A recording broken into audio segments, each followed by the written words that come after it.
embajador de España, embajador segunda jefatura de Guatemala, familia de Gaspar Cano, nuestro compañero Gaspar.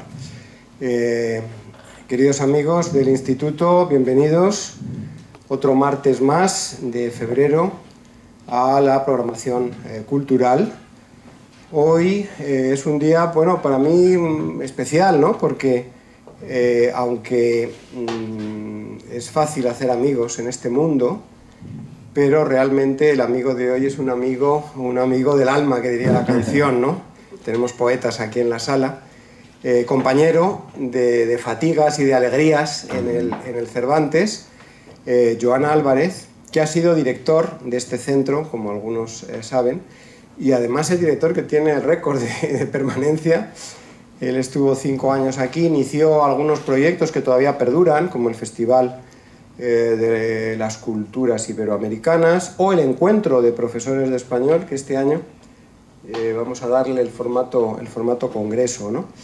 Las instituciones, pues lo importante son las instituciones. Nosotros somos eslabones que vamos jalonando desde Gaspar, que inició hace 20 años ahora, ¿no?, la andadura de este instituto, con otros compañeros que han pasado, y es muy grato. Y no es porque sea pues uno de mis compañeros, o ahora ya es compañeros favoritos del Cervantes, sino porque realmente es un hombre de la cultura, es un hombre del cine, podríamos decir. Realmente bueno, tiene muchas especialidades, es difícil decir una especialidad, pero quizá es uno de los grandes expertos que en España sobre guiones. Y él, otro de los jalones importantes en su carrera es haber sido director de la Academia de Cine de España, y que todos, cuando llegan los Goya, pues todos estamos pendientes de los Goya. Bueno, pues Joan además ha sido un poco casi salvador de los Goya, porque en un momento dado que la economía hacía aguas por todas partes, y fue yo, en esas cosas no se suelen saber, ¿no? Se sabe quién le dio el Oscar a Almodóvar y tal, pero no se sabe cuando las instituciones pasan momentos delicados, y hay algunos gestores que realmente con su buen hacer pues consiguen dar la vuelta a los balances, ¿no? Y entonces Joan introdujo una serie de reformas en la academia que han dado gran éxito y que ahora hace que sea una institución que es como el Real Madrid con Florentino Pérez, ¿no? El Florentino Pérez de la academia. Ha conseguido que ahora haya superávit y funcione todo muy bien. Pero ya en su etapa más reciente se ha dedicado a algo que cuando lees el libro que él ha coordinado y que nos va a presentar, y dices, bueno, qué lógico, pero no sé cómo no se me ocurrió a mí, ¿no? Estas cosas, que es estudiar de una manera académica, científica, la diplomacia cultural, algo que en los últimos años, ya casi década, pues oímos en los discursos, la diplomacia cultural, pero que tampoco sabemos más profundamente lo que es. Entonces Joan lleva ya años trabajando en este ámbito, investigando, y además pues se dio cuenta de un pequeño detalle. Hace 100 años que se crea en el seno del entonces Ministerio de Estado, ¿no? Bueno, no te voy a pisar la charla, ¿eh? Sí. El Ministerio de Estado, pues una dirección que luego se llamó Dirección General de Relaciones Culturales y Científicas, que sigue hasta hoy en día, el Ministerio de Exteriores y Cooperación, y efectivamente pues hacía 100 años que España iniciaba esa proyección de su cultura en el exterior, y que entre otros frutos pues ha dado el Instituto Cervantes, ¿no? Entonces Joan ha estudiado con la colaboración de diplomáticos, de académicos y de un ramillete importante de profesionales, y ha coordinado esta publicación, que ya nos hablaremos un poquito más de ella, 100 años de diplomacia cultural de España. Y bueno, también ha sido creador de diferentes cátedras, muy relacionado con la cátedra Vargas Llosa. Yo no sé si la creaste tú, sí, casi, bueno, se creó cuando yo estaba aquí, sí, realmente. Fue, en fin, no es que fuera por él que le dieran el Nobel a Vargas Llosa, pero algo a lo mejor tuvo que ver, no lo sé, no vamos a tal, ¿no? Pero bueno, fue también, lo que sí es que acogió el Cervantes, la embajada naturalmente, ese momento tan importante del Premio Nobel a las letras españolas en Vargas Llosa, y fue un momento pues realmente importante con... Ahora contaremos alguna cosita. Efectivamente. Y bueno, ya sin más, no, la conferencia no la doy yo. Aunque luego a la limón vamos a... Sí, voy a seguir vamos a hacer hablando, algo, no me voy a callar ni debajo del agua. Pues muchas gracias, Joan, por venir en el frío, y muchas gracias a todos ustedes por estar con nosotros. Pues nada, muchísimas gracias. Buenas tardes, Gott Eftermittag. Y ciertamente, Javier, pues muchas gracias por esta tan amable presentación. Sí, yo he venido para presentarles este libro, 100 años de diplomacia. Pues sí, como decía Javier, mi intención es presentarles el libro 100 años de diplomacia cultural española. Es un libro que está patrocinado y editado por la Fundación Ramón Areces, a la que haremos alguna referencia más adelante. Es una fundación que tiene mucha relación con Suecia y un papel destacado en algún episodio importante de diplomacia cultural. Lo voy a hacer, como decía Javier, en su compañía. Coincidimos en el... Yo puedo decir muchas cosas también muy buenas de ti, pero luego. Pero es verdad que coincidimos en Marruecos. Él dirigía el Rabat, el centro de Rabat, y yo estaba en Casablanca, y allí nos dimos cuenta de que en realidad tenemos como unas, ¿cómo diría yo? Una proyección astral que nos identifica con John Lennon y Paul McCartney. Entonces hicimos allí un dúo bastante interesante, y esta es una ocasión fantástica para poder rememorar ese dúo. Hacía 10 años que yo no venía aquí, yo estuve del 2010 al 2015, y te agradezco mucho, Javier, que hayas tenido este detalle para invitarme para estar aquí. Yo tengo una cosa escrita, porque, como dice, he dedicado gran parte de mi vida al guión, y he escrito unos cuantos guiones que se han hecho película, etcétera, etcétera. Ninguna de ellas ha ganado un Oscar, ni ha ganado un Goya, pero en fin, ahí están, son películas. De manera que tengo como una pulsión por escribir, ¿no? Y entonces he escrito algo que les voy a leer, ¿verdad? Vamos a hablar fundamentalmente de diplomacia cultural. Y la diplomacia y cultura son dos palabras que, cuando se pronuncian juntas, suelen producir, piensen un poco en lo que les ha producido la primera vez que las han escuchado juntas, qué sentimiento o sensación, pero suelen producir simpatía, una simpatía. Diplomacia cultural, también sorpresa. Hace un par de años, o 3, cuando presentaba yo la cátedra de diplomacia cultural, que fue una de las cosas a las que se refería Javier, se lo comenté a un colega peruano que se dedica a estas cosas, y me dijo, qué buena idea has tenido juntando la diplomacia y la cultura. Es una cosa irremediablemente sexy, me dijo. Bueno, no sé si es sexy, pero bueno, ciertamente suele caer bien. Lo que sí es cierto es que es algo desconocido, como decía Javier, o relativamente desconocido. Hay que pensar que la diplomacia, y el embajador, a quien le agradezco especialmente que esté aquí esta tarde con nosotros, me puede corregir, pero la diplomacia ha sido una práctica secreta hasta hace relativamente poco tiempo, si miramos la historia.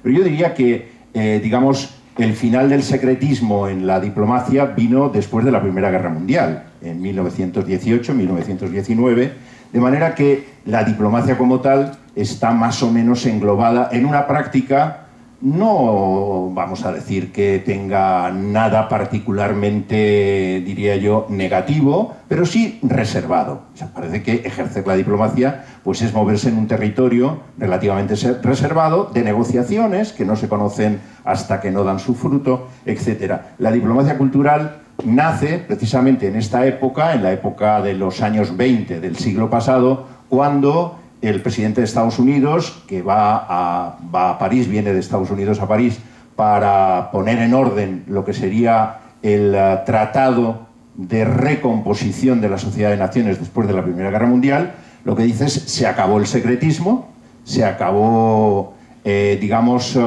las prácticas que no tienen reflejo en la opinión pública, y, al igual que sucede con muchas otras manifestaciones de la cultura, la diplomacia tiene que ser pública y tiene que llegar, por así decirlo, al conocimiento de la opinión pública y de la población en general.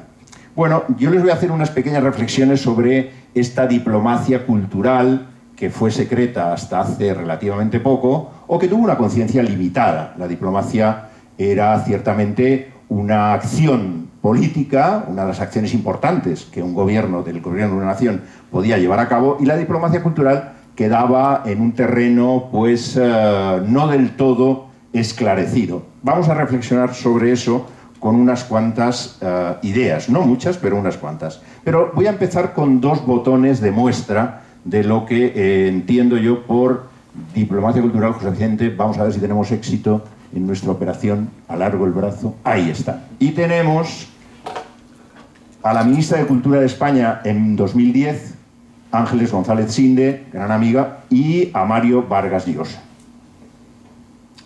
En diciembre, yo llegué aquí en octubre del 2010, por hacer una referencia a lo que decías tú del premio Nobel. Cuando uno normalmente se hace cargo de la dirección del Instituto Cervantes, pues le dan unas instrucciones, ¿no?, sobre el país al que va. Y una de las instrucciones cuando viene uno a Suecia, pues es decir, ya sabes que en Suecia se concede el premio Nobel. Claro, eso lo sabemos todos, De manera que haz lo que puedas. Bueno, hacer lo que se pueda es no hacer nada, porque la academia es lo que es. Pero yo tuve la fortuna de que llegué un viernes y el lunes le dieron el premio a Mario Vargas Llosa. Entonces, en 3 días prácticamente hice ya el trabajo, llamé a la directora del Instituto Cervantes de aquel entonces y le dije, bueno, ya no sé qué puedo hacer después de esto, ¿no? Y me dijo, bueno, pues aguanta un poco, ¿no? Aguanta un poco. Y aguanté 5 años, que tampoco estuvo mal. Bueno, pues debo decirles que cuando se produce esta circunstancia, estamos en diciembre del 2010, la ministra de Cultura de España, Ángeles González Sinde, está a punto de viajar a la capital sueca y nadie se atreve a decirle que no tiene silla en la cena con la que la Academia Sueca rendía homenaje al ganador del Nobel de ese año, Mario Vargas Llosa. Hacía 3 meses que yo me había hecho cargo de la dirección del Instituto Cervantes y el embajador Antonio Núñez, que fue mi segundo embajador, había llegado una semana después. De manera que estábamos, por así decirlo, descubriendo el país ambos. La diplomacia del premio Nobel es algo muy delicado. Es una cosa muy especial. El celo de la Academia Sueca por su independencia y para protegerse de las maniobras o las incursiones del mundo exterior, tratando de influir en el juicio de los jurados, es proverbial y admirable.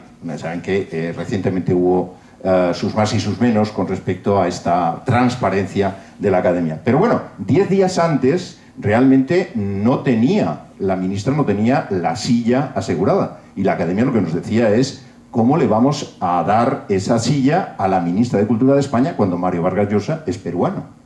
Bueno, tenía su lógica, ciertamente. Nosotros lo que le decíamos a la Academia es que es peruano, pero también es español, tiene la doble nacionalidad. Pero ciertamente esta diplomacia a la que yo me refiero de la Academia, esta diplomacia especial, es que aunque no es explícitamente no se dice que la nacionalidad cuenta para la concesión del premio Nobel, sí es verdad que se reconoce la nacionalidad y ya se había invitado al ministro de Perú y por tanto 2 ministros no tenían mucho sentido. Bueno, la verdad es que lo pasamos bastante mal, tanto el embajador como yo. El embajador ha tenido la amabilidad de hacerme unas notas para recordar exactamente cómo tenía él en la cabeza lo que sucedió, y finalmente se solucionó, y se solucionó porque al ganador del premio Nobel se le da como una cuota, ¿no?, unas cuantas plazas para su familia, para los íntimos, y lo que hizo María Rodríguez, después de que habláramos con él, claro, es que incluyó a la ministra de Cultura de España dentro de ese paquete, digamos, de íntimos, con lo cual pudieron estar los 2 ministros. Fue una cosa delicada, y fue una cosa delicada que tuvo que ver con la diplomacia cultural, porque estuvimos moviéndonos todo el tiempo. Bueno, si el público fuera otro contaría una anécdota, pero no lo puedo contar, es público. Bueno, bien, entonces aquello se resolvió, y se resolvió gracias a la gestión de la diplomacia cultural. Vamos a pasar ahora a otra escena, digamos, que tiene que ver con la película Roma, con la película de Alfonso Cuarón. No sé si la han visto, pero es una película ciertamente muy célebre en el cine mexicano, para el cine mexicano y el cine en general. Roma en el 2000, esto fue pues 12 años después, ganó un Oscar a la mejor película y ciertamente la película la había producido Netflix, con lo cual tenía también un problema de difusión en salas o no, pero bueno, había ganado el Oscar a la mejor película y la Secretaría de Relaciones Internacionales del gobierno mexicano hizo una operación realmente maravillosa de diplomacia cultural. Hizo una operación maravillosa de diplomacia cultural. Al ser una película Netflix, la película no se exhibía en cines. Y ya saben ustedes cuál es la situación en la que ahora se encuentra el cine, porque una parte importante del cine y de grandes títulos está financiada por las plataformas, y las plataformas no distribuyen en el cine. Y bueno, en fin, ahí hay un lío que no sé si conocen, pero ese lío estaba allí.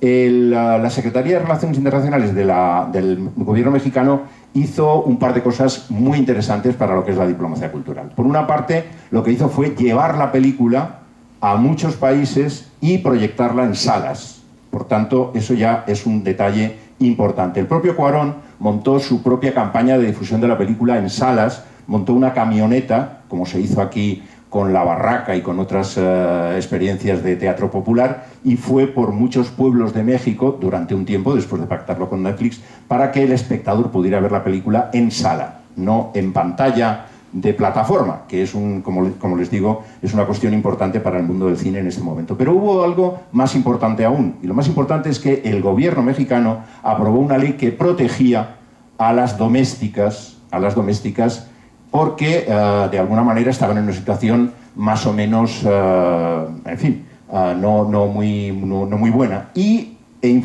apoyó a los sindicatos de domésticas en Estados Unidos, donde gran parte de las domésticas son de origen mexica, porque la protagonista de Roma, si han visto la película, es una señora de origen mexica que habla además un idioma que no es el español. Hubo un lío en España con esto de la traducción de algunos de los parlamentos, y bueno, de alguna manera fue una operación de diplomacia cultural que también transformó o sirvió para solucionar un problema o ayudar a solucionar un problema de injusticia que había con este tipo de personas. De manera que tuvo una particular pregnancia, por así decirlo, esa operación de diplomacia cultural. Son dos detalles nada más, pero creo que son dos detalles que nos ponen en la pista de lo que yo entiendo como diplomacia cultural.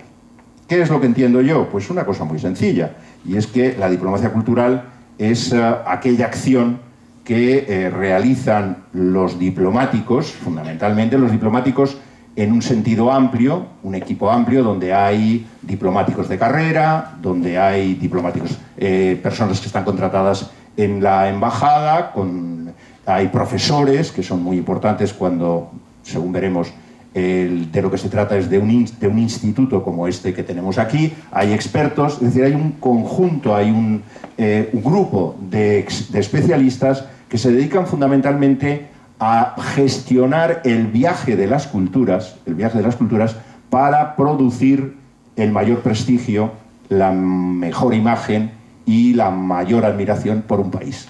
Yo creo que por ahí es por donde podemos empezar a hablar de diplomacia cultural. Los diplomáticos culturales, por tanto, trabajan en un terreno, es un terreno huidizo, por decirlo así, de una disciplina nueva. La disciplina nueva es la economía de la atención, que es por así decirlo, una especialidad de estudio que tiene cada vez más importancia, y que tiene cada vez más importancia también porque la práctica es cada vez mayor. Si lo pensamos en un momento, la sociedad en la que vivimos, la sociedad de las redes y la sociedad ahora ya de la inteligencia artificial, pues, por así decirlo, uno de los grandes desafíos de cualquiera de las instituciones que intervienen en la vida pública es captar la atención, captar nuestra atención. ¿Por qué? Porque tenemos tantos reclamos para la atención que ciertamente es muy difícil fijarla. La diplomacia cultural tiene como una de sus características tratar de fijar la atención de las audiencias, de las élites, de los gobiernos de un país, por así decirlo, para crear prestigio o para consolidar el prestigio, la buena imagen o la marca de otro país, y lo hace utilizando la cultura que tiene una capacidad. Todas las culturas, diría yo, es verdad que la cultura también se puede utilizar con términos o con finalidades no positivas, lo hemos visto en determinados periodos de la historia, pero, y todavía lo estamos viendo, ciertamente la guerra cultural que tenemos ahora desatada en determinados campos tiene que ver con eso, pero en general la cultura, y desde hace por lo menos 200 años, en los 2 últimos siglos, es, por así decirlo, una de las comunicaciones, uno de los medios de comunicación que genera mayor simpatía, que tiene mayor capacidad de seducción por las características de placer que conlleva la fruición de la obra estética o por otra serie de circunstancias que tendríamos que analizar con detalle para llegar, digamos, a saberlo con exactitud. Entiendo nación, y es importante, de manera polémica. Y digo de manera polémica porque, gran diferencia de lo que pueden pensar los nacionalistas o los ultranacionalistas, para mí la nación es una comunidad imaginada. Es una comunidad imaginada, básicamente, y es una comunidad con la que nos identificamos desde niños, desde la escuela. Una de las funciones de la escuela es identificarnos con la nación, y consideramos como propios pues una cantidad enorme de ideas, de experiencias, de creencias y de emociones que nos vienen de fuera, que no hemos vivido directamente, pero a las que nos adherimos y asumimos como parte de nuestra identidad. Digo que esto es polémico porque ciertamente hay mucha literatura al respecto, pero creo que es, en fin, yo lo pienso así y así lo defiendo, y en el coloquio con Javier, si quieres, podemos entrar también en ese asunto. De manera que las naciones pertenecen, desde mi punto de vista, a la categoría de las entidades abstractas. Son como, diría yo, como la fe o como los triángulos equiláteros, que es una cosa que, en fin, no deja de ser muy abstracta, ¿no? Pero bueno, ahí estamos, ¿no? Las imágenes de esas naciones, de esas comunidades imaginadas, se mueven siempre, cuando hablamos de diplomacia cultural, en unas arenas que son bastante movedizas. Aquí hay grandes profesionales de la diplomacia y supongo que no me desmentirán porque, y más en una situación como la que vivimos, son arenas muy movedizas, las de las relaciones internacionales. Pues en ese contexto es en el que realmente trabaja la diplomacia cultural. La gestión de la imagen exterior de un país está en manos de las cancillerías, de las embajadas, de los embajadores, como lo vemos en la actualidad en casos, yo diría, extremos. Lo que está sucediendo en el intercambio de prisioneros en Gaza, pues tiene mucho que ver con el relato. Tiene que ver mucho con el relato, lo estamos viendo todos los días. ¿Quién cuenta lo que cuenta y quién cuenta de la manera más pregnante? Bueno, ese cuento es un relato, y ese relato está dentro de la cultura y lo interpretamos como cultura. De manera que hasta ese punto llega la importancia que puede tener la diplomacia cultural. No digamos lo que está sucediendo ahora con Trump y lo que está sucediendo, por así decirlo, tanto con la negociación referida a la guerra de Ucrania, como lo que está sucediendo con respecto a la separación radical que se está dando entre los intereses de Estados Unidos, del gobierno actual de los Estados Unidos, y lo que son intereses de la Unión Europea. El relato es absolutamente fundamental. No sé si se han fijado en la intervención. Bueno, no me voy a enrollar con esto porque no viene muy al caso, ¿eh? Pero en fin, lo que sí que quiero decirles es que el relato es muy importante en las relaciones internacionales, es, por así decirlo, una materia muy delicada, y la diplomacia cultural se mueve en gran medida en ese contexto, en ese espacio. En el caso de las naciones, con una larga trayectoria y con un patrimonio impresionante, como es el caso de España, el prestigio nacional es un elemento importante de la historia de esa nación, y la historia del prestigio depende en gran medida del destino que haya tenido esa nación en cada momento y en cada época. El libro que he traído aquí, que nos ha traído aquí, recoge los últimos 100 años de esa historia de la diplomacia cultural, por tanto del prestigio y de los vaivenes que ha tenido ese prestigio. España es un país que tiene, como digo, un patrimonio impresionante y cuya cultura muestra en estos momentos una creatividad diversa, actualizada, plural y yo diría que casi inabarcable. José Vicente, vamos a pasar esto, vamos a llevarlo a lo anterior, ¿no? Yo estoy pasando hacia... A ver, ahí, y ya está mi foto. Vale. Bien, entonces, como les digo, somos España en este momento, somos una sociedad, estoy hablando de lo que es la percepción, de la percepción, ¿eh? Hablamos siempre en el terreno de la percepción. Somos una sociedad acogedora, abierta, dirigida hacia la modernidad, hedonista y extraordinariamente compleja. Eso es lo que para mucha gente somos, los españoles o la nación española. Y en eso tiene mucho que ver la diplomacia cultural. Es verdad que tenemos también contradicciones y dificultades. Y muchas veces, algo muy importante, una autoestima que está, por así decirlo, condicionada por el escepticismo y yo diría incluso por la desconfianza. Es uno de los asuntos importantes para entender cómo ha sido nuestra diplomacia cultural. Pero bueno, les digo que somos una política, una cultura, una sociedad, una nación que ha tenido que hacer frente a varios destinos terribles. Algunos siguen activos en la memoria colectiva y que en los últimos 40 o 50 años hemos conseguido situarnos entre las 10 o 15 naciones más apreciadas con mayor prestigio del mundo, que no es poca cosa. Y lo hemos hecho además con un admirable grado de consenso político, social y cultural, que desde mi punto de vista siempre es uno de los factores importantes para que se consolide el prestigio de una nación en el exterior.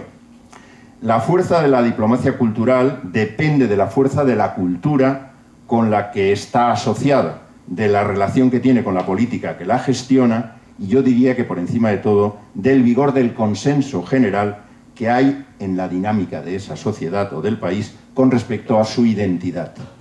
Las naciones que más se quieren son las que de alguna manera mejor pueden proyectar su imagen. Este es un asunto delicado y como bien saben cada vez más difícil porque la polarización es una de las dinámicas que está condicionando la sociedad en general.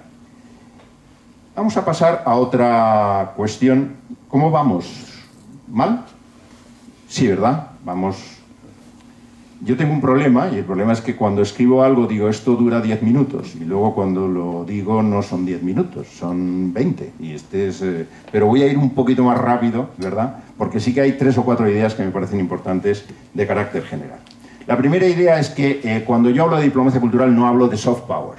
Normalmente cuando decimos diplomacia cultural, pues en el periodismo, en la universidad, en las propias cancillerías, siempre se suele decir soft power. ¿Qué es la diplomacia cultural? El soft power de una nación. Pues mire usted, desde mi punto de vista no es exactamente así. El soft power es un concepto básicamente norteamericano. Es un concepto que viene del estudio detallado que hizo además un académico, Joseph Nye, excelente académico por otra parte, de lo que fue la experiencia de la diplomacia cultural de Estados Unidos y también de la Unión Soviética durante el enfrentamiento de la Guerra Fría. Soft power aparece en varios textos de Joseph Nye en los años 90 y hay una referencia a lo que fue la utilización de la cultura básicamente en términos de poder, pero además de poder, de enfrentamiento.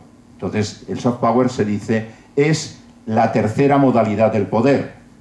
Hay un poder militar, hay un poder económico y hay un poder cultural. Cuando no llegamos con el poder político o con el poder económico, utilizamos el poder cultural. Esto es verdad, sucedió, sigue sucediendo, lo estamos viendo ahora con todo lo que tiene que ver con las guerras culturales, pero no es la única manera de entender la diplomacia cultural, es lo que yo defiendo. El soft power es el modelo, por así decirlo, de las grandes potencias. Y de las grandes potencias que tienen además una visión de lo que es la relación diplomática básicamente agresiva, diría yo. Como saben, hay una opinión, hay una filosofía de las relaciones internacionales que defiende que la relación entre las naciones es siempre conflictiva. Siempre hay un choque entre las naciones, es imposible que haya, por así decirlo, la paz universal en la que pensaba Kant, es imposible. Bien, esta es una manera belicista de ver la diplomacia y de ver las relaciones internacionales. Mi punto de vista es que es posible una relación pacífica y es posible una relación colaborativa. El modelo, digamos, que tenemos frente o junto al del soft power es el del Instituto Cultural. El modelo del Instituto Cultural es básicamente una invención europea, de manera que podríamos decir el soft power es norteamericano y el Instituto Cultural y Educativo es europeo. El modelo del Instituto Cultural Europeo lo encontramos a finales del siglo XIX, en lo que es la transición del siglo XIX al siglo XX, con la Alianza Francesa, con la Società Dante Alighieri y con el Instituto de Cultura Alemana, que son los tres, por así decirlo, adelantados de lo que más tarde sería ya el Instituto Francés, el Instituto Italiano y el Goethe Institut. Bien, esto es una idea, soft power por un lado, Instituto Cultural por el otro. Hay otra idea que también nos da, pienso yo, constancia de que el soft power no es el único modelo de diplomacia cultural. Podemos pensar en 4 casos nada más, se pueden dar muchos más. Pero podemos dar la diplomacia del yoga de Narendra Modi en este momento en India, no es ciertamente soft power, es otra cuestión. La diplomacia del reggae de Jamaica es otra cuestión, no es propiamente soft power. La diplomacia de la fama, del uso de la fama, que podemos encontrar en el Dalai Lama con su asociación con Richard Gere, que no sé si la conocen, pero en fin, el Dalai Lama, el Tíbet está en el exilio, ciertamente, pero ha utilizado durante mucho tiempo a Richard Gere como gran figura de la propaganda, la imagen o el prestigio. Y para acabar, también en ese mismo campo veríamos el caso de Audrey Hepburn, que fue una actriz maravillosa que durante la última etapa de su vida se dedicó a la diplomacia cultural en favor de la UNESCO, con causas de carácter humanitario. Bueno, es otra manera de hacer diplomacia cultural. Y en este momento, pues una diplomacia cultural que está en auge tremendo es la de Corea del Sur, con lo que popularmente se llama la ola, le han llamado ellos la ola, donde tienen cine y música pop fundamentalmente, y no lo hacen en principio en términos de soft power o de enfrentamiento. El soft power lo que utiliza es una comprensión del prestigio como fuerza, como imposición y como liderazgo.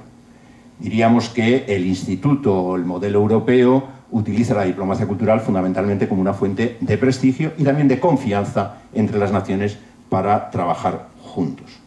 La diplomacia cultural, y con esto ya acabo esta visión más o menos general de la cuestión, la verdad es que tiene una historia que se remonta a 6.000 años antes de nuestra época, son muchos años. Hay cosas divertidísimas en la historia de la diplomacia cultural porque mezcla muchas veces, y sobre todo al principio, el arte del regalo. Realmente el diplomático era el que llevaba un regalo de un monarca o emperador a otro, y el arte del buen espionaje. Porque normalmente ese diplomático lo que hacía era fijarse en los progresos o en aquellas cosas que no tenía en su país para traer, por así decirlo, la fórmula y aplicarlos. Pero bueno, no vamos a hablar de los 6.000 años porque son muchos. La diplomacia con la que nosotros trabajamos, les digo, es la del Instituto Cultural Educativo, y surge entre el siglo XIX y el siglo XX. Y cuando, los primeros institutos, ya me he referido a ellos, el francés, el italiano, el Goethe no surge hasta después de la Segunda Guerra Mundial y surge con una función muy concreta, que es redimir, por así decirlo, la pésima imagen que ha dejado Alemania después de la Segunda Guerra Mundial y del nazismo. Es así. El British Council, que surge en 1934, tampoco surge de la misma matriz que el Instituto francés o el Instituto italiano, surge, entre otras cosas, para competir, año 34, con la presencia cada vez mayor de Hitler en el campo internacional. Pero bueno, son institutos que tienen, por así decirlo, un formato relativamente parecido. Nosotros, el Instituto Cervantes, surge a finales de los años 91. Digo finales de los 80 porque realmente lo veo como una etapa, no es un periodo en el que se consolida la democracia. Hay un golpe de Estado en España, como ustedes saben, en el 81, hay un largo periodo de gobierno socialista que permite, por así decirlo, una acumulación de políticas, porque cuando cambian los gobiernos, pues ciertamente se tambalean los consensos, eso es absolutamente normal. Y en el año 91 se crea el Instituto Cervantes, y se crea como la gran, por así decirlo, plataforma de la diplomacia cultural española, y se crea con el modelo del Instituto Cultural, no del soft power, ¿no? En el 2005, el Instituto Cervantes nace, yo diría que como una fórmula de éxito, porque nace como una fórmula de éxito, utiliza toda una infraestructura que tenía creada el Estado español con las casas de la cultura, con las casas de los trabajadores para la inmigración, en fin, era algo realmente complicado, pero ciertamente se le va dando cada vez más coherencia y ciertamente en este momento el Instituto Cervantes, me corregirás Javier, porque yo no estoy en la casa y tú sí que estás, pero yo creo que hay como 90 centros, ¿no? Sí, bueno, estamos en prácticamente y 50 países, ¿no? 50 países más o menos, o me estoy mojando. Un poquito, no llegamos a los 50 países, pero Bueno, 100 ciudades, prácticamente 100 ciudades. Vale, pues 100 ciudades, y hay que pensar que además el Instituto Cervantes no está en ninguno de los 21 países que tienen el español como idioma oficial, con lo cual, si a eso añadimos la presencia de AECIT o las propias embajadas, sin ninguna duda, pues nos encontramos con una, por así decirlo, una estructura prácticamente mundial. Si a eso añadimos dos detalles que son importantes, uno que es el trabajo con las culturas en español. El Instituto Cervantes, cuando se crea, no se crea para promocionar la cultura española, sino la cultura española y las culturas en español, lo cual es muy interesante porque ha permitido y sigue permitiendo un trabajo de colaboración con todas las embajadas iberoamericanas y con las culturas iberoamericanas en general, lo cual es extraordinario. Y además de eso, ahora tenemos otra línea, digamos, de colaboración que es EUNIC, que es los institutos que representan a los países europeos que estamos en la Unión. No ya los institutos, sino también las embajadas, porque en un principio eran solo institutos, ahora ya son embajadas y otros organismos. De manera que estamos hablando de una organización realmente impresionante, con una capacidad extraordinaria. En 2005, como decía Javier, se crea el Instituto Cervantes aquí, en Estocolmo, y lo crea Gaspar Cano, a quien quiero dedicar un recuerdo y un homenaje por el trabajo que hizo. Yo fui amigo personal, yo soy valenciano como él, con su hermano Pepe, que no ha podido venir, pero me ha pedido que os salude. Hemos hecho alguna película juntos, hemos escrito el guión juntos y tenemos mucha relación, y la verdad es que fue un trabajo extraordinario el que él desarrolló. Después de estar, no sé cuánto tiempo, me corregiréis, pero por lo menos más de un año en el Dramaten, ¿no? Con Ingmar Bergman estuvo. Se hizo un poco a la sociedad sueca, ¿no? Y a la cultura sueca, y en el 2005 se abre este instituto. Y voy a dar dos detalles de lo que ha sido este instituto muy rápidamente, porque además, señor embajador, usted se tiene que ir también, ¿no? Con lo cual le voy a, por lo menos estos dos detalles, para que los tenga presentes, ¿no? Y los dos detalles son otras dos escenas. Entonces, una escena es el trabajo de colaboración que se ha hecho desde aquí, desde Suecia, desde Estocolmo, con la Fundación Nobel, con lo que es, por así decirlo, una de las grandes imágenes de proyección y no solo realidades de proyección de la cultura sueca, que es el trabajo en el campo de la ciencia. En el año, yo creo que fue en el 2013, más o menos, aquí se crea un nodo sueco de la Red Internacional de Científicos Españoles. ¿En el 14? En el 14. Estaba Javier Jiménez Ugarte de embajador, estaba José Pedro Torrubia de consejero y estaba Eva Ortega Paino, que ahora es la directora general la secretaria general de Investigación de Estado del Ministerio de Universidades. Y creo que el mes que viene, en marzo, viene Raimundo Pérez Hernández, porque la Fundación Ramón Areces, que es la que ha patrocinado este libro, pues realmente ha financiado la Red Internacional de Científicos Españoles. Entonces, creo que es una cosa realmente importante. La Fundación Ramón Areces en España funciona casi como el socio, no voy a decir el homólogo porque no podemos decir el homólogo, pero que sí como el socio de la Fundación Nobel en España. Hacen un encuentro de premios Nobel cada año. En fin, se está desarrollando un trabajo realmente muy interesante. La segunda cuestión, el segundo, que ya es el cuarto, y ya me he pasado. Es que estoy un poco acelerado porque veo que no... Ahí está Nobel, que ya lo vamos a dejar. y nos vamos ahora a este señor, a Luis García Berlanga. Entonces, otro de los botones de muestra de lo que es la colaboración en la diplomacia cultural lo tenemos con Luis García Berlanga. ¿Y cómo lo tenemos? Pues lo tenemos de la siguiente manera, creo yo que es curioso. Con Luis García Berlanga, que era un cineasta bastante desconocido aquí en Suecia, hicimos unas cuantas operaciones para ver si lo damos a conocer. Entonces presentamos un libro que estaba dedicado a él, organizamos un ciclo de películas con la Filmoteca y en el año 21, en 2021, se cumplió el centenario del nacimiento de Berlanga y Suecia fue uno de los dos únicos países extranjeros donde se celebró esta efeméride. El otro fue Estados Unidos en el Museo de Hollywood, en el Museo del Cine de Hollywood. De manera que es algo que ha quedado, por así decirlo, en lo que es el canon de la historia del cine mundial con el que funcionan todas las filmotecas nacionales. Cada filmoteca nacional tiene, por así decirlo, su visión de lo que ha sido la historia del cine y Berlanga está en ese canon, de una manera o de otra, en el canon sueco de lo que ha sido la historia del cine. De manera que es interesante.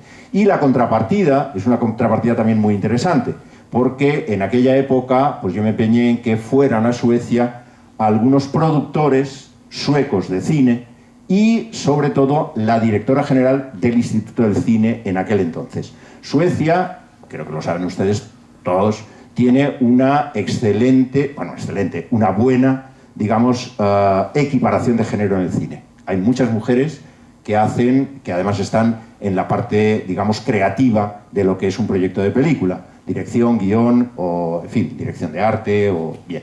Y esto era así. Entonces, esto se consiguió gracias a un sistema de cuotas. Esto, llevando el modelo sueco a España, a través de CIMA, que es una asociación de mujeres cineastas, a través del ICA, el Instituto de Cinematografía, y también en el Festival de San Sebastián, por ejemplo, pues realmente pregnó, o sea, se tuvo en cuenta, y en este momento en España hay un sistema de cuotas que favorece la equiparación de género que está en el 35%. El 35% de los fondos que destina el Estado a la promoción del cine tiene que dirigirse a mujeres. De manera que creo que ha sido otro ejemplo interesante de lo que es el intercambio dentro de la diplomacia cultural. Y yo tengo un montón de cosas más que decir, pero a lo mejor de manera muy, muy sintética y aterrizando en el libro, porque claro, yo he venido aquí a hablar del libro, ¿no? que dijo Paco Umbral en Televisión Española en una ocasión. Entonces, este libro responde a una pregunta. Y ahora, si quieres, Javier, vienes y hablamos un poco más. Pero la pregunta creo que sí que es interesante que la ponga sobre la mesa. La pregunta es, ciertamente, en el año 2021, bueno, yo soy consciente de que se cumple un siglo de la primera propuesta que hace un grupo de intelectuales de tradición liberal que tienen que ver con una institución que a lo mejor les suena, que es la Institución Libre de Enseñanza y que está, por así decirlo, capitaneada por Américo Castro, uno de los grandes filólogos y los grandes historiadores de la cultura española, que le presenta al Ministerio de Estado la fórmula de crear algo así como un departamento dentro del gobierno que se dedique a dos cosas fundamentalmente. Primero, a conseguir que en España, que en Europa se reconozca la importancia de la contribución española a la civilización europea, cosa que no estaba en absoluto clara. Nosotros veníamos de un fin de siglo XIX y un principio del siglo XX absolutamente desastroso para el prestigio y la imagen de España en Europa y en general. Recordarán la guerra de Cuba, en fin, toda una serie de circunstancias que fueron negativas.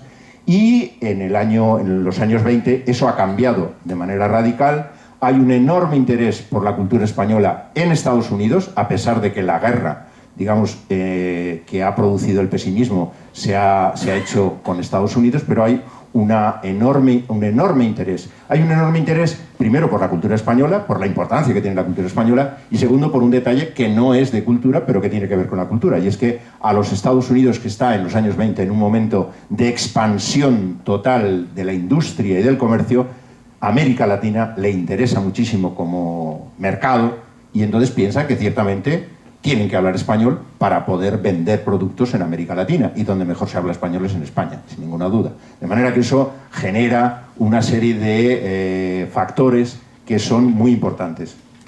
hay un hispanismo que está creciendo, las universidades de Europa y también de Estados Unidos se interesan cada vez más por el patrimonio español y por la identidad española, y Américo Castro lo que dice es: copiemos a Francia, que acaba de crear una dirección general o un departamento, no sé si era dirección general o departamento de relaciones culturales internacionales, copiemos el modelo, creemos una dirección general de relaciones culturales internacionales y hagamos diplomacia cultural.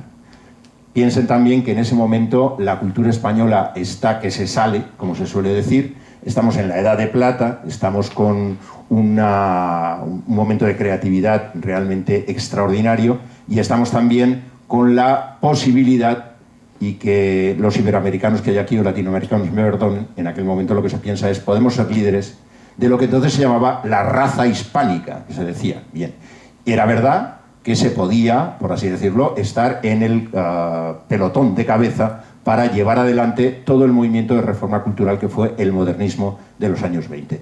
En esa circunstancia es en la que el grupo de intelectuales que capitanea Américo Castro propone al gobierno, al Ministerio de Estado, que se cree el primer servicio de diplomacia cultural. La pregunta que yo me hacía cuando le propuse al director de la Fundación Ramón Areces hacer el libro es: vamos a hacernos una pregunta. Y la pregunta es: ¿en 100 años se ha conseguido algo de lo que se pretendía cuando se propuso crear diplomacia cultural española? Esta es la pregunta. Si quieres, hablamos tú y yo y luego respondemos a la pregunta. ¿Vale? Sí. Bueno, pues venga, adelante. Bueno, yo creo que después de la exposición vamos a iniciar este diálogo, al cual están invitados también todos ustedes, y en cualquier momento pues pueden levantar la mano e intervenir, ¿te parece? Me parece fantástico. Y bueno, has hablado antes del triángulo equilátero. Sí, sí. Y de lo abstracto, bueno, que es interesante, ¿no? Siempre bueno, algo el Estado es abstracto, la nación tal. Pero yo voy a bajar a lo concreto y voy a llevar el asco a mi sardina y a mi práctica diaria, ¿eh? Y además aprovechando que te tengo aquí, que has sido director de este centro y que conoces la sociedad sueca y la diplomacia cultural. Entonces mi pregunta es sobre la imagen de España en Suecia. Aquí hace unos meses un comunicador sueco, David Hull, presentó un libro. Este señor tiene casa en España, va mucho a España, y ha escrito un libro que es España de la A a la Z, y me dijo: lo he escrito porque mis compatriotas suecos que tienen casa como yo en España, pero no saben nada de España, van a España todos los años, etcétera. Y entonces, bueno, pues nos preguntamos, me pregunto yo, ¿cuál es la imagen que tienen en general el sueco medio de España? Y cómo nosotros, como Instituto Cervantes, como instrumento de diplomacia cultural, podemos hacer para mejorar, si es que hay que mejorar, esa imagen. Bueno, la pregunta no es poca cosa, ¿eh? La pregunta no es poca cosa, esto es para un estudio, pero yo creo que cuando hablamos de la imagen de un país o la imagen de una nación, no es pertinente reducirlo a un parámetro único, ¿eh? Hay muchas maneras de ver la nación española en Suecia, es lo que quiero decir. Si utilizamos lo que son rankings internacionales de medición de la imagen, porque hay rankings internacionales de medición de la imagen. ¿Cómo se mide la imagen de un país en otro? Fundamentalmente se mide con estos rankings, y el ranking depende de una encuesta mundial. Hay una encuesta que está más o menos activa y se elige un número determinado, pues no sé, se pueden, vamos a decir, 10.000 suecos. Y a esos 10.000 suecos se les pregunta por una serie de parámetros que tienen relación con España. Y con todo eso se puede hacer una imagen. Pero, claro, tú dices, la imagen, cuando decimos imagen, ¿a qué nos referimos? Conocimiento, por ejemplo, de la manera de vivir sueca, de la manera de vivir española. El turismo sueco trae una imagen de la manera de vivir en España. La comida, los placeres, las fiestas, las horas de sol, todo eso configura una imagen, sin ninguna duda. Si quieres profundizar un poco, por hablar de profundizar, ya tienes que hablar de cosas que no son tan fáciles de ver, no son tan fáciles de experimentar. Por ejemplo, conocimiento de la cultura. ¿Cuánta gente conoce a, vamos a decir, 5 escritores españoles actuales aquí en Suecia?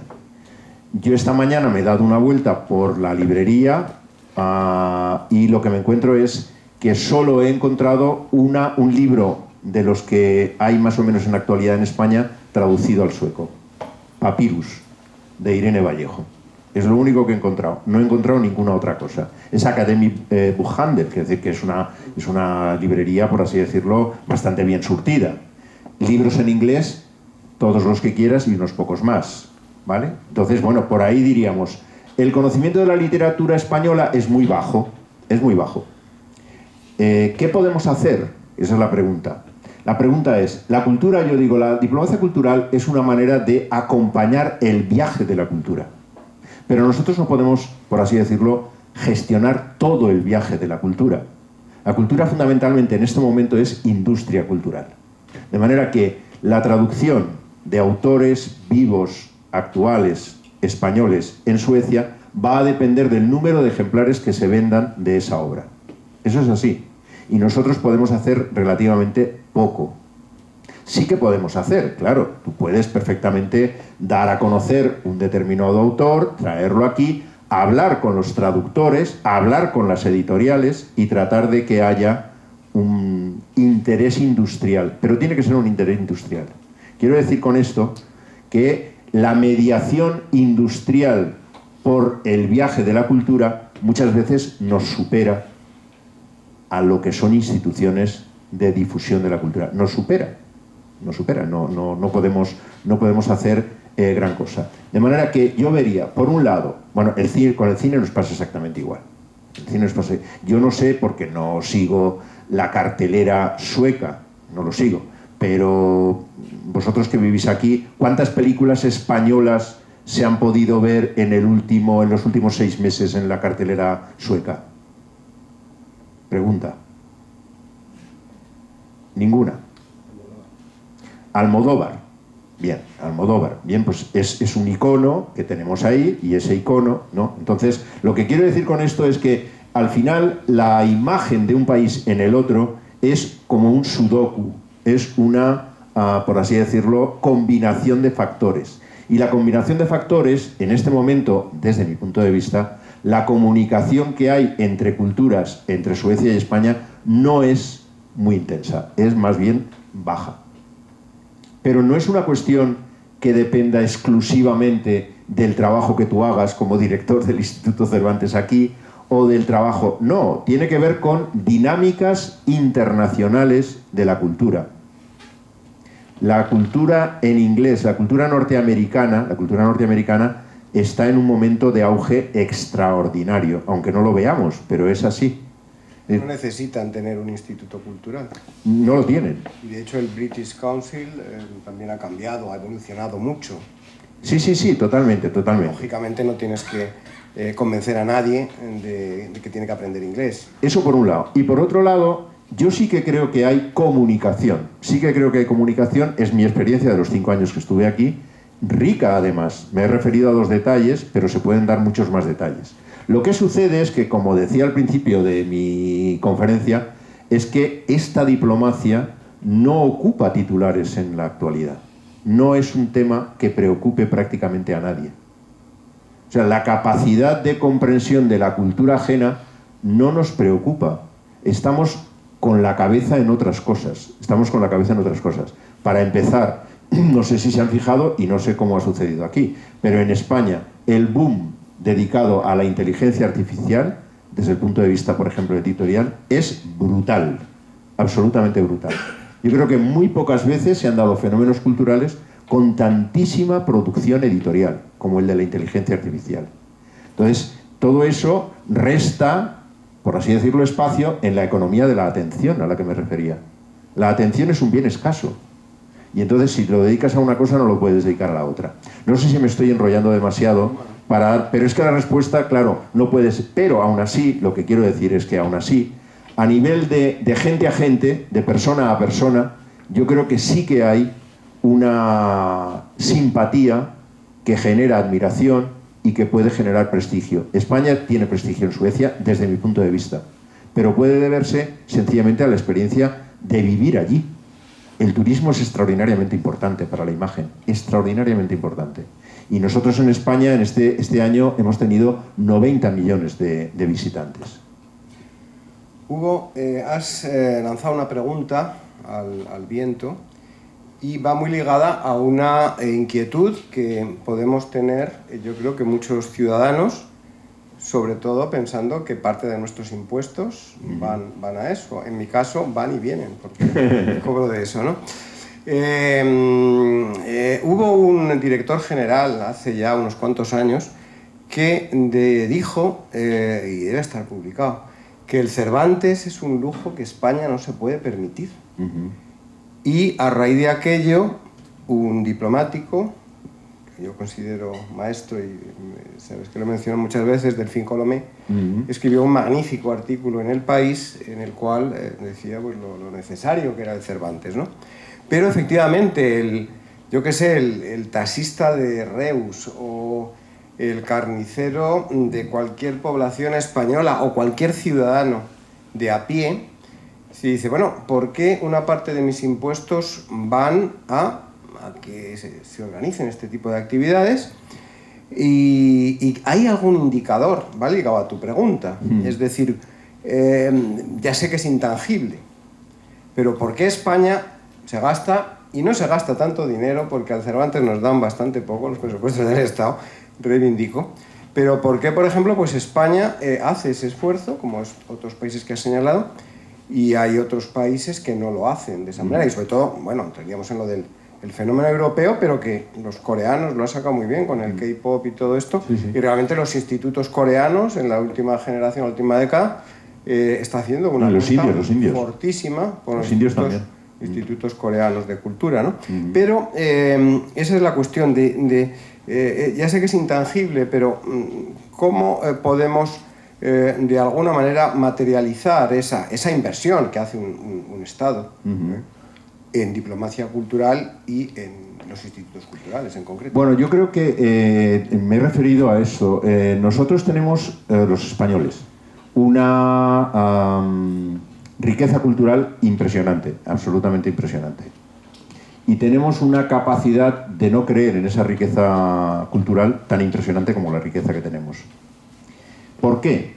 Bueno, yo creo que yo me refería a la importancia que tiene el consenso. El consenso sobre la identidad es extraordinariamente importante. España ha tenido 100 años de situaciones muy complicadas para el consenso. Hemos pasado una guerra civil. La guerra civil es como la manifestación extrema del anticonsenso. Es decir, cuando se polariza tanto un país que es capaz de enfrentarse con las armas. Eso me parece que es tremendo.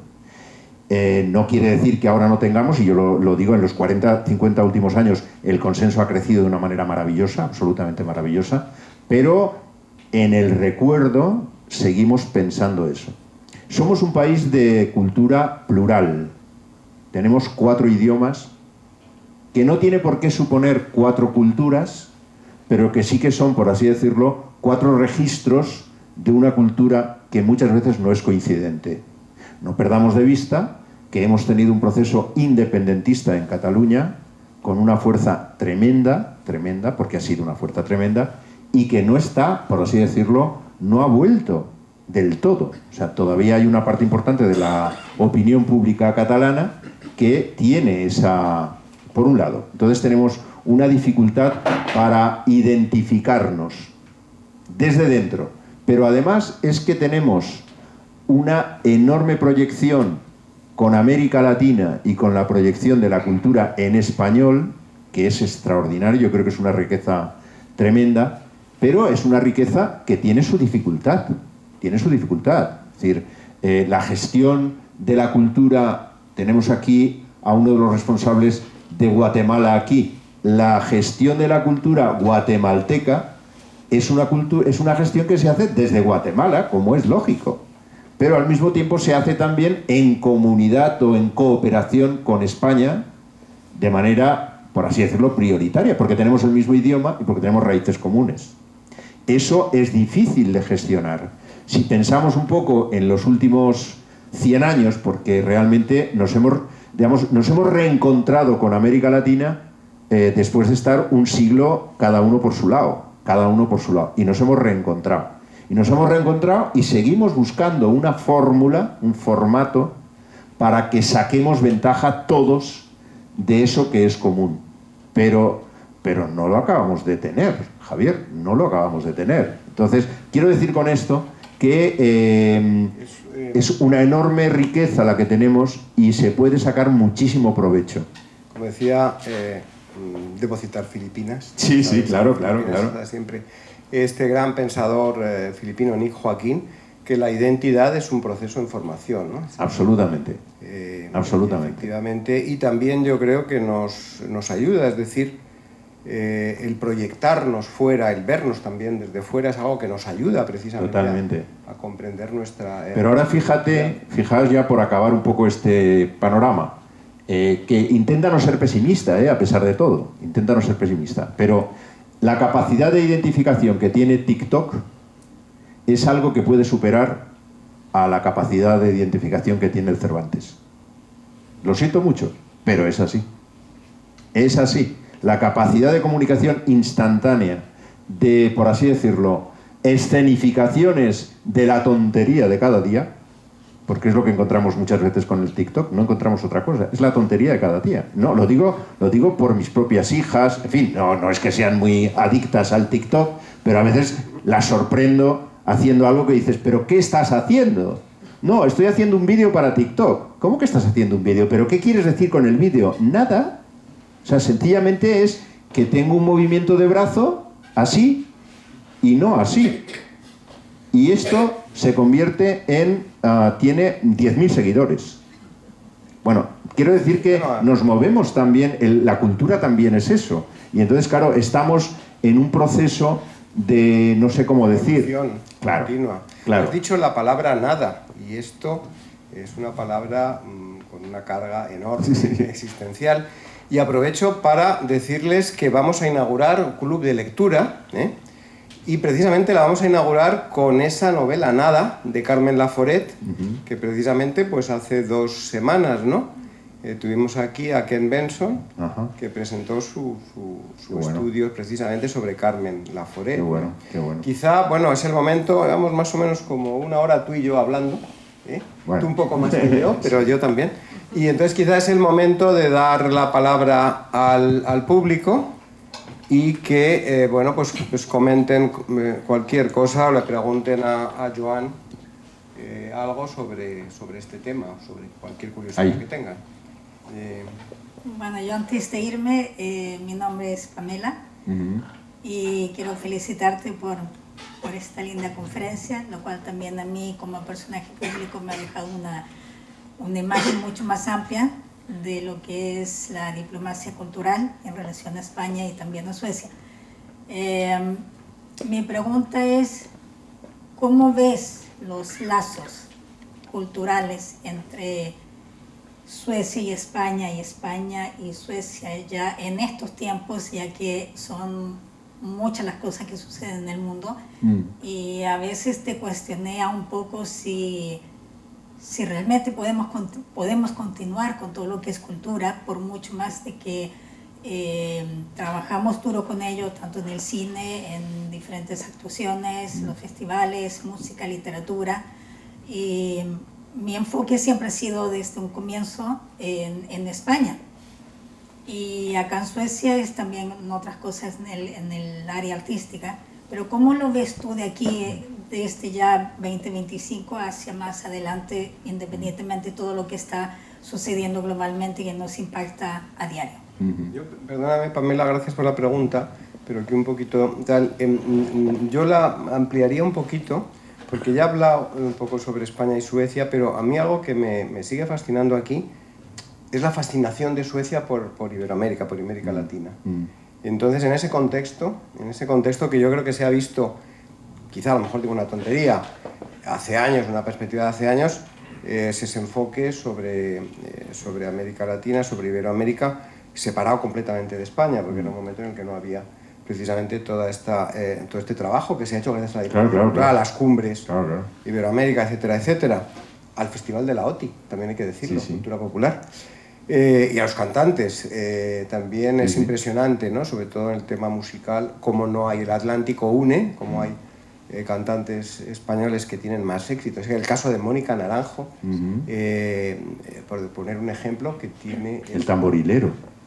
Es una de las canciones más populares a nivel internacional, El tamborilero de Rafael. ¿Quién lo diría? Pero claro, pero ves, y a la inversa, es decir, cantantes, cultura pop, que tienen más éxito, a lo mejor, iberoamericanos en España, muchos de ellos, o actores, Ricardo Gadín, por ejemplo, o en fin, no hay una barrera ahí entre... Y entonces, ¿cómo Suecia percibe si realmente ha habido un cambio, no sé, de imagen de Suecia hacia, en ese triángulo, esa triangulación de España, Iberoamérica, Suecia, si esa percepción ha ido cambiando? Que creo que eso sería un indicador, hablando de tangible, de efectos tangibles de la influencia cultural, ese podría ser un indicador de cómo la imagen de España en relación a Iberoamérica ha cambiado también en Europa. Respondiendo a tu pregunta, yo creo que una cuestión muy importante en este momento es que tenemos que ser cada persona quien responda a la pregunta. Cada persona. No vale meterse en un colectivo ni hablar de grandes entidades. ¿Cómo habla España de? Fíjate que yo hablo de eso. O sea, yo me dedico a reflexionar sobre la identidad de las naciones y de cómo la cultura en un país con el otro. Pero yo creo que estamos en un momento en que lo realmente importante es el compromiso de cada uno de nosotros, cada una de las personas, con las grandes opciones que tiene hoy, por así decirlo, el posicionamiento en la cultura.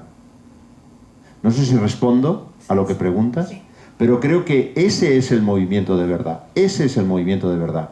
Que puede que nos parezca que nos perdemos, que no somos nada cuando pensamos en Suecia. Entonces, ¿quién eres tú para...? Suecia es la suma de todas las acciones que hacen los suecos.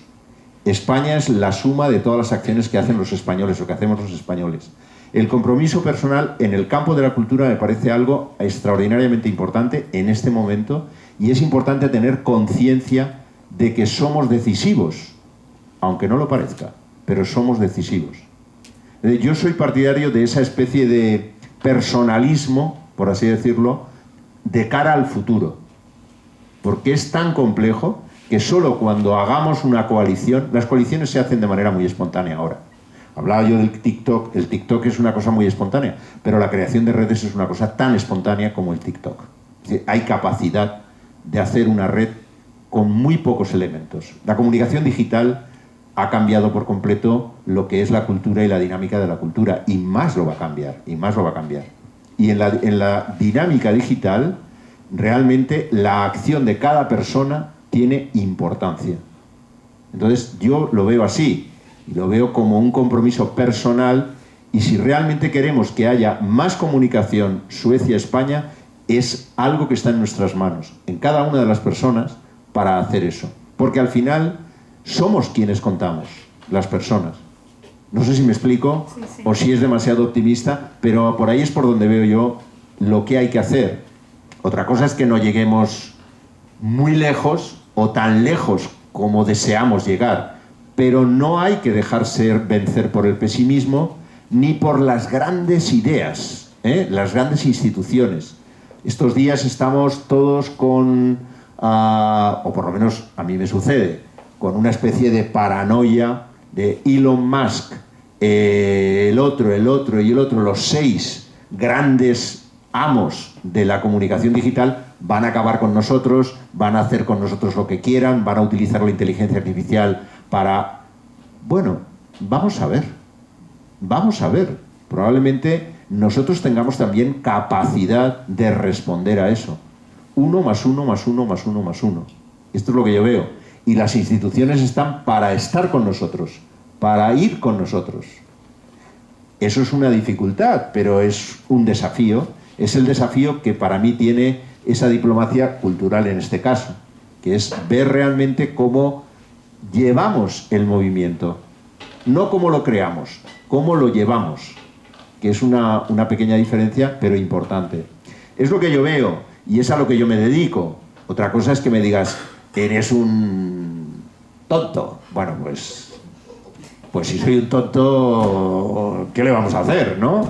No pasa nada, no pasa nada. Pero creo que la respuesta personal es muy importante. ¿Alguna pregunta más? Mi última pregunta, porque ahora debo irme. España, durante muchos años, desde la época de los 60, tanto con el Festival de la OTI, ha, como quien dice, producido muchos artistas, ¿no? Y tanto actores y cantantes. Y uno de los grandes, que lo llevo muy dentro de mí personalmente, es bueno, Alejandro Sanz y bueno, Miguel Bosé y otros grandes artistas. No sería muy largo dar toda una lista, pero ellos han logrado conquistar Hispanoamérica, pienso yo, principalmente por algo, no solamente por la música, sino que por todo ese arte que hay en la música. ¿Cómo definirías en estos momentos, 2025, de toda la producción? Porque grandes artistas siguen creciendo, tanto acá en Suecia y en España y en Miami, en diferentes sitios donde se habla español. El mercado de la música y del cine en Hispanoamérica. Yo soy partidario de aprovechar lo que pienso es un enorme momento bueno para la cultura en español. La cultura en español en el cine, en el audiovisual, fundamentalmente en las series y en la música. Creo que la literatura tiene otra dinámica, algo más complicada, pero el cine en español, las series en español y la música en español merecen que se haga más esfuerzo. Y para mí lo importante es que se apliquen, por así decirlo, las técnicas de venta, fíjate lo que te digo, las técnicas de venta que hay en el mercado internacional ahora, que no lo estamos haciendo. La ola coreana, la música pop coreana y el cine coreano no es más importante que el cine en español, ni de lejos. Pero ha conseguido tener un marketing mucho más poderoso que el que tenemos nosotros. Lo ha conseguido. Porque están aplicando técnicas de marketing y nosotros no estamos aplicando técnicas de marketing adecuadas, por muchas razones. Pero una de las razones es que no estamos haciendo el esfuerzo de conseguirlo.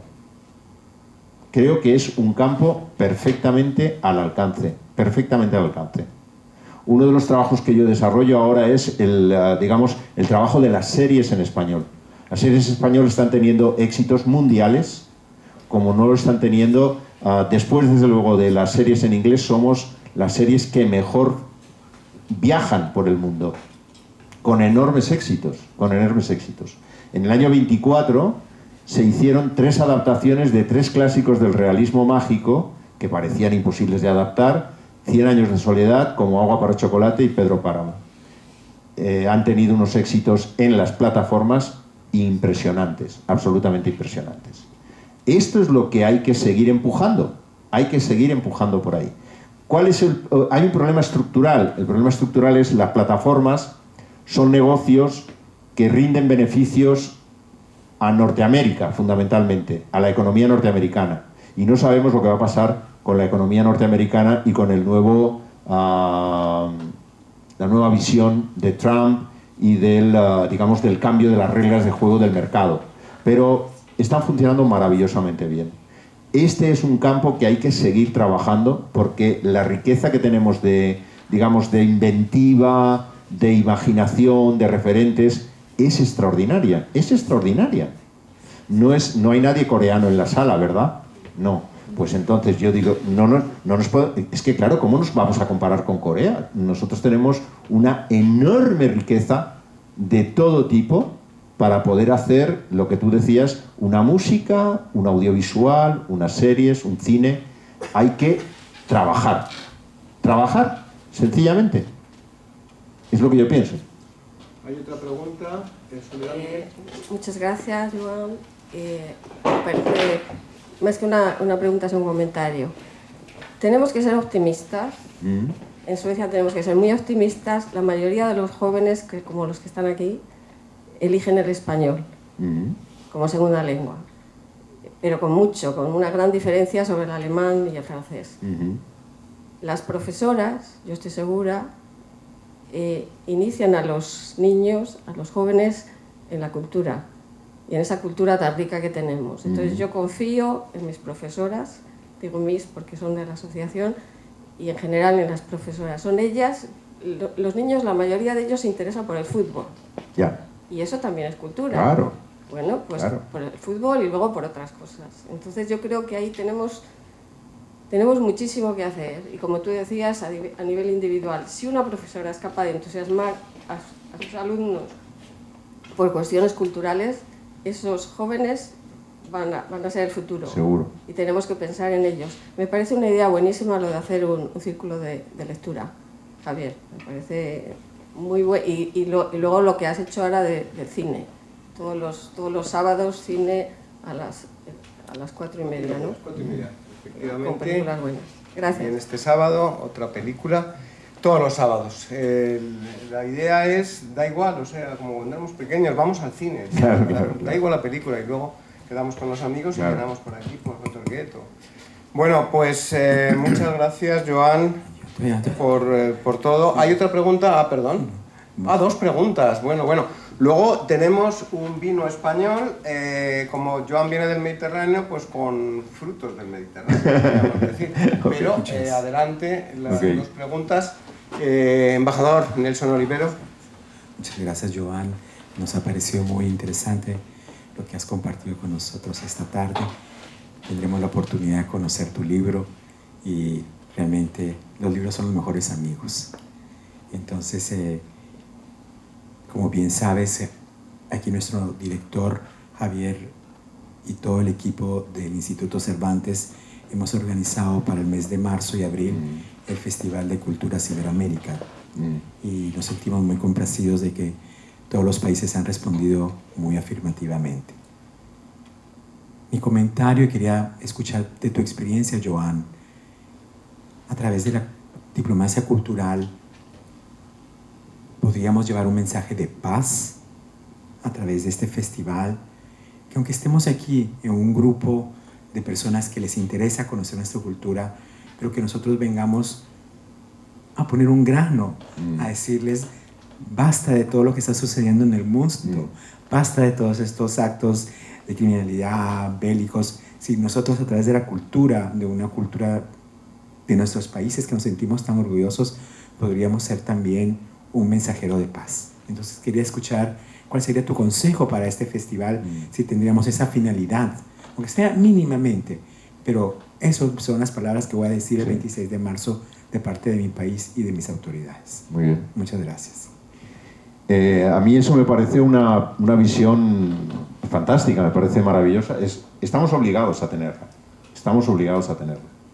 Yo creo que yo me refería en la conferencia a ese poder especial que tiene la cultura, que es un poder de seducirnos y de transportarnos. Eso es lo que sucede. Cuando uno está viendo una película, se transporta al mundo de la película y normalmente hay siempre lo que se llama el placer estético. La cultura tiene ese placer estético desde el principio, o sea, la cultura es así.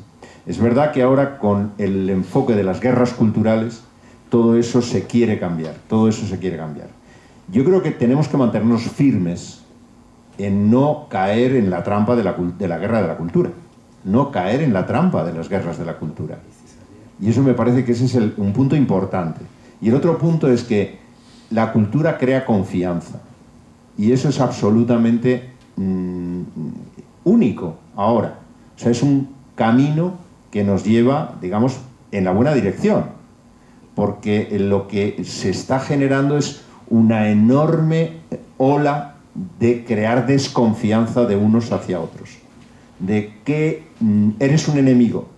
Estamos en eso, estamos en un momento en que hay gente que está interesada en que nos veamos a los demás como enemigos. Y yo creo que un festival como ese lo que tiene que hacer es todo lo contrario, o sea, darle la vuelta a eso. Y es crear confianza, mantener la confianza y profundizar la confianza. Porque hay cosas que nos unen y ahí es donde estamos, no en las que nos separan. Entonces, a mí me parece que tener una iniciativa como esa, pues es precioso, quiero decir, hay que cuidarla al máximo, vamos. Hacer fica todas las tardes para que venga la gente.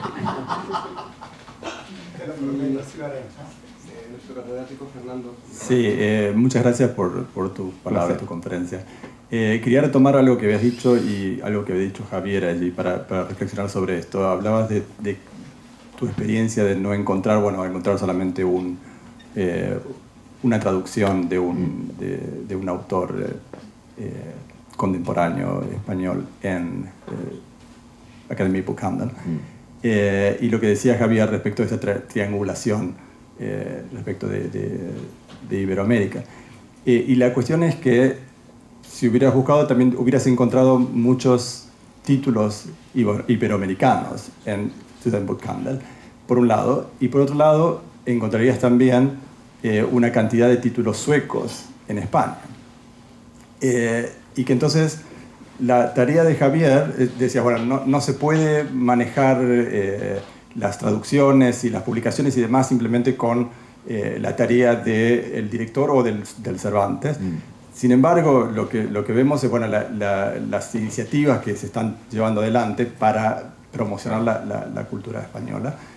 Y la pregunta es, bueno, ¿qué es lo que falta para que haya más libros españoles actuales en las librerías y bueno, que ese balance cultural no sea de este tipo? Porque la cuestión es, bueno, ¿cuál es la función del Estado claro. Y del presupuesto del Estado? No es solamente el director de Cervantes, sino cuáles son los medios que tiene para hacer ese trabajo. Sí, bueno, mira, yo veo esto es como un polinomio, ¿verdad? Tienes muchas cosas con las que trabajar. Una cosa importante es una muy buena relación con las editoriales suecas. Muy buena relación. Porque al final son las editoriales las que deciden. Yo digo, en el mundo editorial los intereses son industriales, no son meramente culturales. Nordstedt o Nordest no publica sencillamente porque tenga algo así como una valoración cultural o política, sino porque piensa que va a vender libros. Piensa que va a vender libros. Puede entrar lo otro, no digo que no, puede entrar lo otro, pero en un tanto por cien pequeño, Hoy en día las editoriales publican muchísimo, muchísimo. En España la publicación de títulos es casi infinita. Y cuando hablas con editores, lo que te dicen es, sé que el 80% de los libros no se van a vender, pero lo hago, pero tengo un 20% de libros que me compensan por el 80%. Entonces, ese es un trabajo que tienes que hacer con las editoriales, fundamentalmente. Porque la comunicación cultural es lo que está, por así decirlo, en horas bajas, para entendernos. En horas bajas. La comunicación cultural en el sentido, yo decía, del marketing. Cuando yo digo, esta mañana me he dado una vuelta y es verdad que he encontrado Papyrus, el libro de Irene Vallejo, es un libro extraordinariamente exitoso en España. Extraordinariamente exitoso. Es como casi el autor israelí Yuval Hariri, en España es así. Han hecho ya ediciones de todo tipo, de lujo, de bolsillo, ¿sabes? Es una cosa que desborda el mercado. Entonces, lo que quiero decir es, trabajo con editoriales, me parece fundamental. Pero ahí y por acabar, y marketing de tu propio material, ¿sabes? A lo que yo me refería era más que nada esto de, cuando hablabas justamente del español de a pie, que dice, bueno, ¿para qué bueno, ya. invertir dinero en esto? Bueno, por ahí uno de los trabajos a hacer es justamente llevar adelante ese proceso para que el español de a pie diga, bueno, sí es importante hacerlo y por lo tanto el Estado también se dedique a distribuir. Bueno, creo que hice los deberes hace una semana o algo así, porque invité a comer al director de una editorial, una de las editoriales más importantes, no voy a hacer publicidad, y me decía, no, claro, es que aquí hay unos escritores, unas escritoras en Latinoamérica y tal, y venga y tal, Latinoamérica, digo, no, sí, Cervantes, por supuesto, y vamos a seguir, además, no, bueno, se le puedo dar algunas pistas, algunas de estas escritoras publicadas en sueco las hemos traído nosotros y tal, ¿no? Y digo, pero, hombre, ¿algún escritor español? Que no, eso pasaba con tu predecesor, me decía, pero hombre, ¿por qué no? Y entonces, pues, digo, mira, vamos a hacer una cosa. Tú elige el escritor, la escritora joven, porque realmente lo que se enfoca esta editorial es nombres no muy conocidos todavía, y entonces yo te hago todo el trabajo de conseguir las subvenciones, que las hay. Sí, sí. No, es que una vez lo intentamos y en España tienen que poner no sé cuántos sellos, tú no te preocupes de los sellos y de no sé qué, que eso te lo hacemos nosotros, pero tú elígelo, ¿no? Pero efectivamente esa fascinación, que me parece fantástico, que viene probablemente de los años 70 o 60 o incluso mucho antes, yo qué sé, de Miguel Ángel Asturias, sí, puede ser. o de los temas. Pero efectivamente lo español, y tú lo has dicho, Irene Vallejo, bueno, pero es que Irene Vallejo, que nosotros podemos pensar en España, bueno, traemos aquí a Irene Vallejo y aquí no cabe el público. Pues no sé qué os parece a vosotros, pero Irene Vallejo, hasta el libro, ¿lo has visto ahí?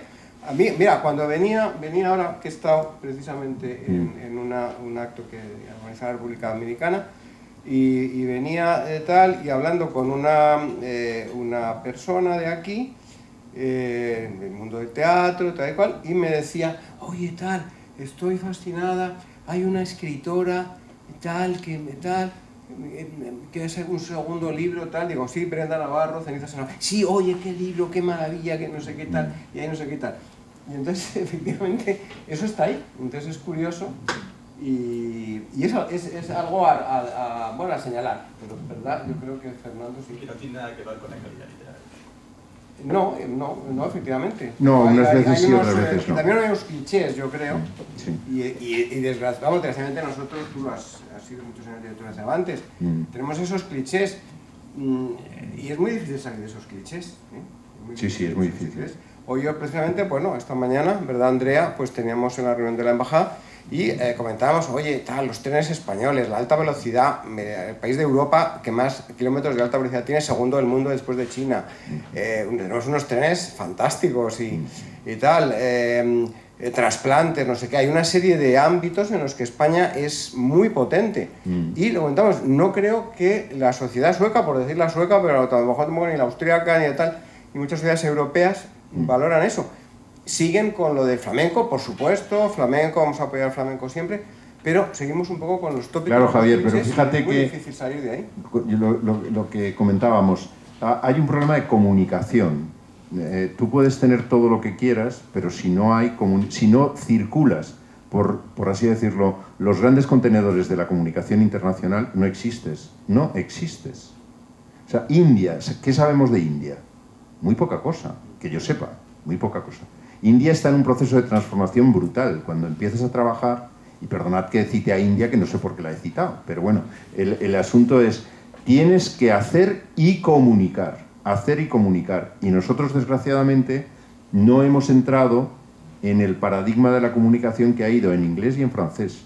Ahora, sobre todo, en inglés. Y eso es así. Todo lo que estás mencionando significa una sociedad moderna, tecnológica, todo lo que tú quieras, pero no sale de allí. Pero es que además muchas veces ni lo sabemos en España. Sí, ni lo sabemos en España. Ni lo sabemos en España. Que somos el país donde hay más trasplantes, eso lo sabemos en España, muy poca gente lo sabe. Y Bueno, es un dato importantísimo. Eólica. Y la energía eólica, y hay un montón de cosas. De todos modos, es que, claro, vamos a dar una imagen que no es muy buena de España, pero ¿qué le vamos a hacer? Las cosas son como son. La autopercepción de España tampoco es todo lo que debe ser. Si habla mal de España, es español. Ese Vale, dicho pues está ahí. entonces, La peor percepción yo decía que teníamos de España la tienen los la propios autoestima españoles. la teníamos baja. Es que es verdad, tenemos autoestima baja. Muy autocríticos también. Y muy autocríticos, Autocríticos. extraordinariamente Me autocríticos. refería a los clichés. Algunos clichés son sublimes, y efectivamente los seguimos utilizando. Me refiero, bueno, Gaudí, lo hemos hablado con Pau y con la representación de la Generalitat, que lo estamos intentando, además vamos a utilizar esos clichés que siguen siendo clichés, pero que Gaudí el otro día, además, en una librería, ¿no? En Oslo, veo un libro sobre el modernismo, pero Jugendstil, el modernismo en Europa, todo el movimiento, y lo que sale en portada es la Casa Batlló, que no sé, tampoco es tan modernismo, que Gaudí es muy bueno, pero efectivamente son iconos reconocidos mundialmente. Gaudí es uno de ellos, o bueno, Picasso, Dalí, etcétera, Velázquez, tal y cual, que también son iconos reconocidos, Goya, etcétera, etcétera, que por supuesto los utilizamos, entre comillas, Ya. pero todos estos nuevos parámetros de nuestra cultura, que nos cuesta tanto trabajo dar una imagen de eficiencia, Sí. de rentabilidad, etcétera, etcétera.